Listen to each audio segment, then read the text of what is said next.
In these next series of videos, I'm going to be talking to you about the HVAC networks.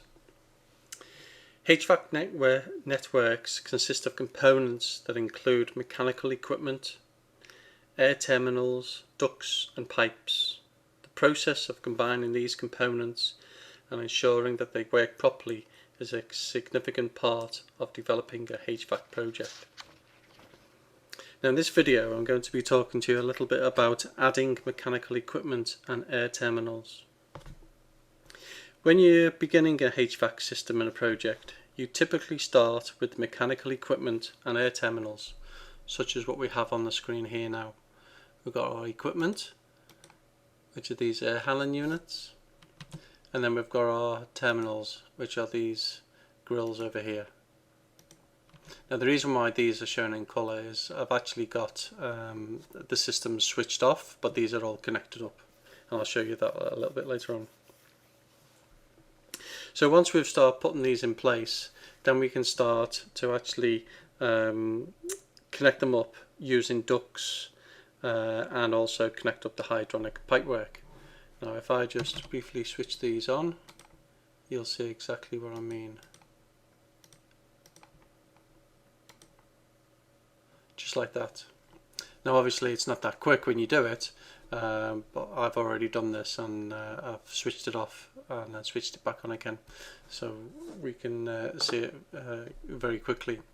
So as you can see, our grills that were in place in the room and our air handling unit have all been connected up, and then we've since got these hydronic pipework going off to the outdoor unit. Now if we want to start off by placing the mechanical equipment, we can do this by going in the systems and choosing on mechanical equipment. We're going to choose this unit that we've got here, but whilst doing that, you're going to for placing this equipment in place, we're going to need to make sure that this is the unit that we want by clicking on the selection and choosing any of the unit size that you might want. Another thing to note on doing this is we need to, now that we've chosen our unit, we need to look at the properties and see, obviously this equipment is not necessarily associated with anything. It's not associated with a ceiling or a particular level, which we can assign one to it, but we want to put it in place based on its location. In other words, we're in this first floor mechanical ceiling layout here. We want to assign this associated with the first floor, but we want it not on the floor, we want it at another elevation above. So if I enter in a number such as this, 2850, press enter and apply, we can now see that we've got it in view here. When it was at 0 beforehand, you can see that we can see the location of where it would be, but it's on the floor, not in the ceiling, and we're looking at the ceiling at the moment. This is why we can't see it. So putting it in place means that it's now at the correct height. Now as you can see, when we place it here, we're getting some of these blue lines on the right, some markers. These are guidelines to indicate that we're aligned with something.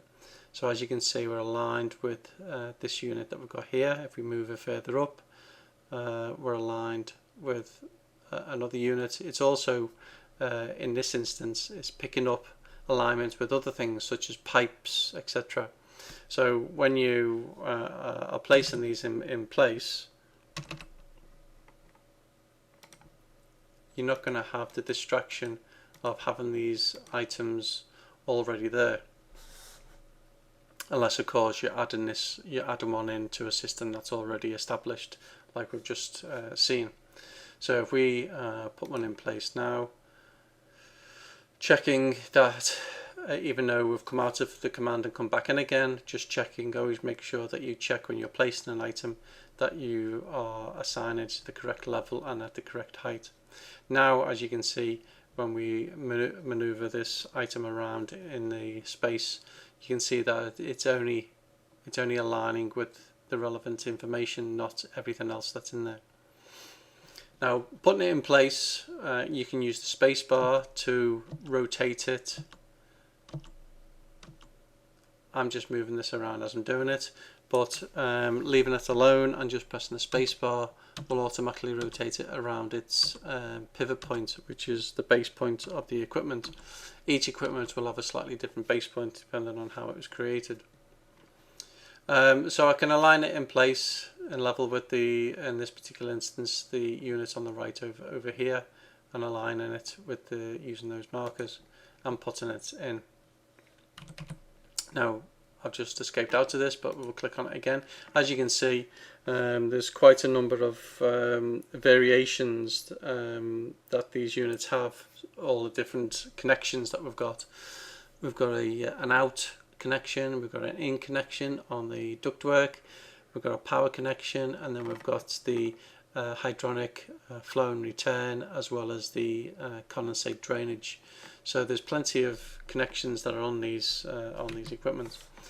These equipment will show up black when nothing's connected to it. As we start to connect either a supply duct or a return duct, or even the hydronic systems, this unit will start showing up in the relevant colours. As you can see here, we've got blue for supply and pink for return air. When it's connected up with more than one different discipline, a different system type, then it will turn back to black again. So that's a quick indication of when you can see something that's in colour and not in colour, whether it's connected or not. Now, I don't know if you noticed, but when we were placing this equipment in place, let's choose it again here now. Say we wanted to place a second one in this corridor, and we'll place it down this end of the corridor. You've got this other option here in the options bar, rotate after placement. Now you're probably wondering, well, you've just shown us how to rotate it by using the space key, but if we click on this button here now and then try and place it, not only do we still have the spacebar command,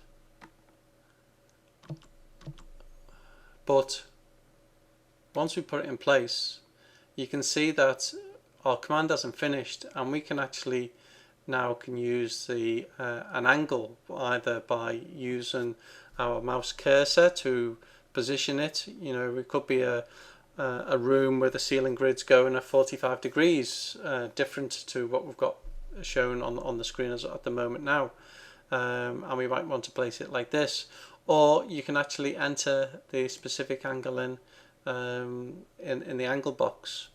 So if we put it in like this, that's what having the option of ticking that box gives you, that different method of doing that final rotation once you've got it in place.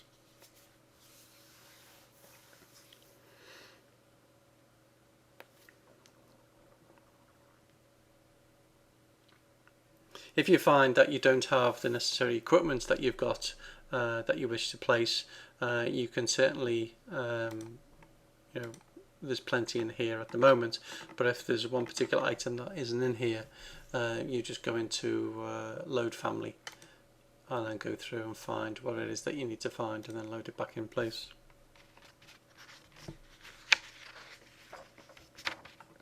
Now, if we look at these air terminals, air terminals are used for the supply, which are these blue ones here, the return air, and then we also have a different type of grill, which is an exhaust air, and they're typically used on for ventilation from toilets, etc., or storerooms, and they usually go off to outside. Now, when we're placing air terminals, these can be placed on a host, such as a ceiling, such as these ones that we've got here, or we can even put it on a vertical surface, such as if a grill's going on a wall, or we can even put it straight onto the duct itself. So if we wanted to place an air terminal still in the systems tab up here on the ribbon, we just click on the air terminal here. Again, in the ribbon it changes to give us some options here to place on a vertical face, on a face, or on a work plane. Now if we're putting it into this room here, we'll click on face. Now what that's going to do is going to tell the system that we want to place it on the ceiling here. We can tell that this is a ceiling because of the green glow around the lights. If we were just getting this green glow around the edge of the building, at the edge of the room, then that would indicate that we're actually going around and placing the item on the floor, not the ceiling. So we're confident that putting this here will be on the ceiling. Now again, in this instance we've got a return that's currently on there, so we'll just put that in place, and then we'll change that over and we'll go over to a supply.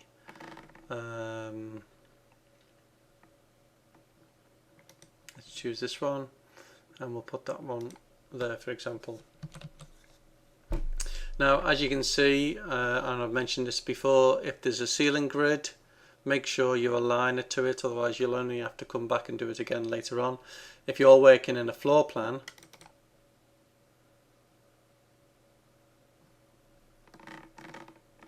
you haven't got a ceiling grid switched on that you can see, so you can't really align anything to it. So what you should always do is, if you know that there's a ceiling grid in there, always work on the ceiling plans for when you want to place items in place, and then you can just go along and align your grills up as I've shown you before using the align tool, and that way you've got these in place and aligned to the grid. Now again, I mentioned before that these items are black to begin with because they're not assigned to a system, so there's no ductwork connected to it, so it doesn't know whether it's even though we know it's a supply grill, it's not connected to the supply grill network, so it stays black until it's connected up.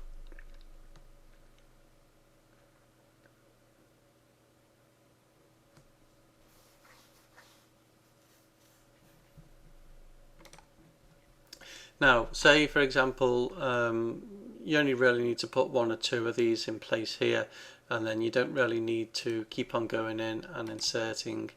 You know, you can do like this, multiple, keep going, putting all your grills in place till you've got as many as you want.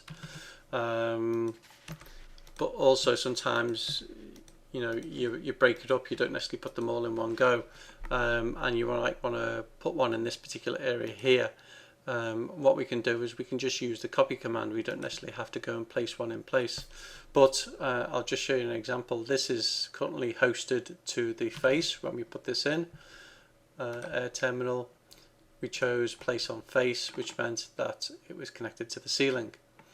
Now if I put this on a face here, this is going to pick up. Now you may think that this is likely to be the floor, because I mentioned because there's no lights in here. But I also put a ceiling in this area before to show you something. So let's put this one in here, and we'll have a quick look at that to see what happens with that one first. That's attached to the ceiling, which isn't showing up.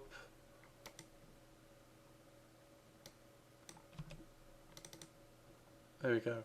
We can see the ceiling here, this line. When we clicked on a place on face, it automatically picked up that ceiling that was there.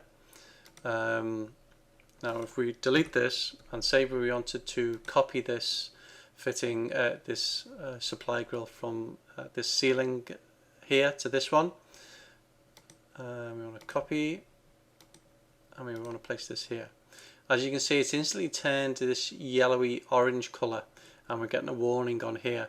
It's now telling us that the copy that we've moved across is no longer on a host and any connection to the host is lost. So what that means is that it's not on the ceiling, and by clicking on this we can see, because what we've done when we've copied it, this was the ceiling over on the right here that we copied this one from, but the ceiling on this particular in this space here is at a different height. So when we've copied it across, it's not hosted anymore. So what we need to do is rehost it, and there's a simple way of doing that. Picking on the item that you want and just go over in the modify and click on pick new, and now we can tell it to pick on a face, pick on the ceiling again, and now it's moved up to here. You don't want to just click it and move it manually here, because even though you might have moved it, it's not necessarily associated with that ceiling. Anything that's hosted to a ceiling, if the ceiling was to move, your item will move as well. So that's the benefit of a face-based item. If your ceilings were to move and it's face-based, your item will move, and it saves you a job of having to reassign it later on.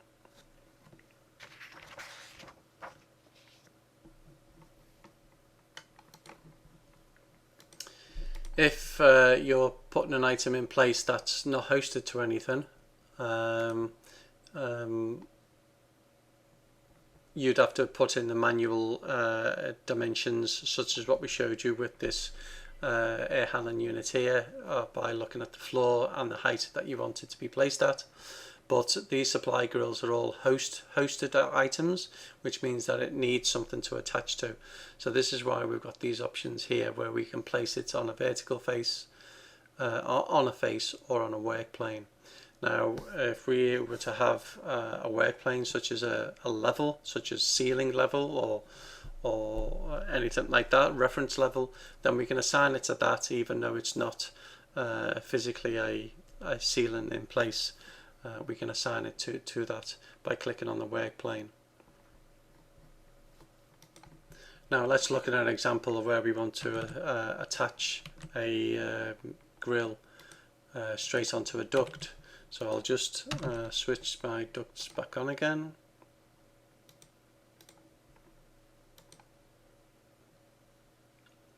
And we'll look at this duct here. If you want to have a look at it in 3D, I've changed this from a rectangular to a circular. And what we can do is click on our air terminal. We want to choose obviously a suitable one. Let's see what we had. This one here. And then all you need to do is make sure, once you've chosen the item that you want, such as this supply grill, and now I'm going to connect it onto a return air system, but it will still work. What you need to do is make sure that this is ticked, air terminal on duct.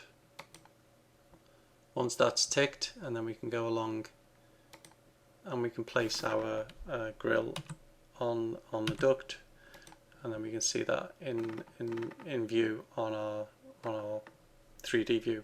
Now this might be slightly incorrect because of the diameter of the duct compared to the diameter set for the curvature of the item here. If we look in the supply grill type properties and go along, we can see that this particular one is set to duct diameter 150. If we click on the duct of the diameter is 300, so it's double the size. So if we're wanting to fix this up or put the correct one in, go to edit type, and this is where you can duplicate what you've got. Standard 2, duct diameter 300, and click apply. Now it's going to tell us that there's it's going to disconnect because it's different parameters on there. So we would need to rehost that based now that it's a different size. You've got also lots of other different ducts that you can do, that you can apply straight onto a rectangular duct if needs be. So again, it's choosing the correct one. Once you've got an item in place, you can then copy it if you need to copy it along. Now I'm working in 3D at the moment. To work in 3D, just make sure that you keep an eye on your angles, or you can constrain it to make sure that it's locked in place and it will only go in certain directions. If you want more than one, just click on multiple.